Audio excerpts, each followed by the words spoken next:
तो ऐसे हालात में अगर सियासी इस्तेहकाम भी आ जाए तो मैं समझता हूँ कि मसले हल हो जाएंगे। तो उसमें तो सबसे पहली जो बात होगी वो ज़ाहिर है कि 9 मई के हवाले से बात होगी।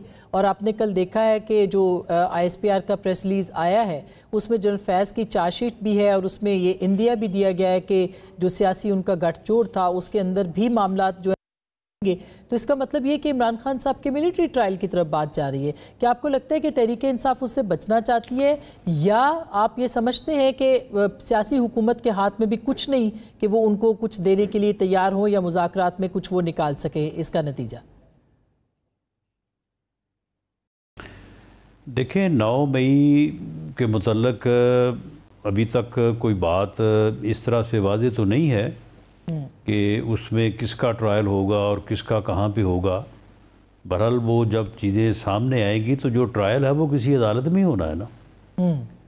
अगर कोई हमलावर हुआ है इस्लामाबाद पे तो भले गवर्नमेंट जो है वो अरेस्ट कर सकती है, मुकदमा दर्ज कर सकती है, लेकिन अदालत में जो है वो चलान जाएगा, ट्रायल तो वहीं पे होगा।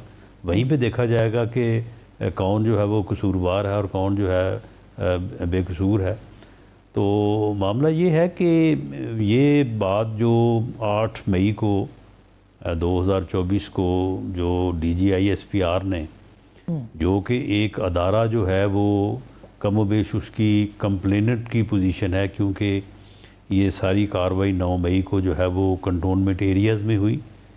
उनके घरों को आग लगाई गई, उनके जो है वो दफातर के ऊपर और जो है वो मेन जगहों पे ऊपर जो है वो हमले किए गए। तो उन्होंने तो बड़ा एक सादा सा फार्मूला दिया था कि आप सिद्के दिल से इसके ऊपर माज़रत करें, इसकी मजम्मत करें तो फिर इसके ऊपर बात हो सकती है। तो ये कोई इतना मुश्किल काम तो नहीं था, लेकिन बहरहाल ये PTI का, मगर राना साहब एक गलत काम अगर हुआ है तो क्यों माफ़ी मांगे? आई मीन उसकी अदालत के अंदर या उसका जो एक कोर्स है वो पूरा होना चाहिए। ये तो फिर इसका मतलब है कि एक पॉलिटिकल विक्टिमाइजेशन होगी। ठीक है, तो नहीं चलें बात ये है कि फिर पॉलिटिकल नहीं, सुन लें फिर पॉलिटिकल कोर्स मुकम्मल होना चाहिए ना। अदालत में मुकदमा चलना चाहिए, एविडेंस आनी चाहिए, वहाँ पे बरी हो, वहाँ पे ज़मानत हो तो बस ठीक है, उसको चलने दें। बाकी जो है वो पॉलिटिकल इश्यूज़ के ऊपर जो है वो बात कर लें।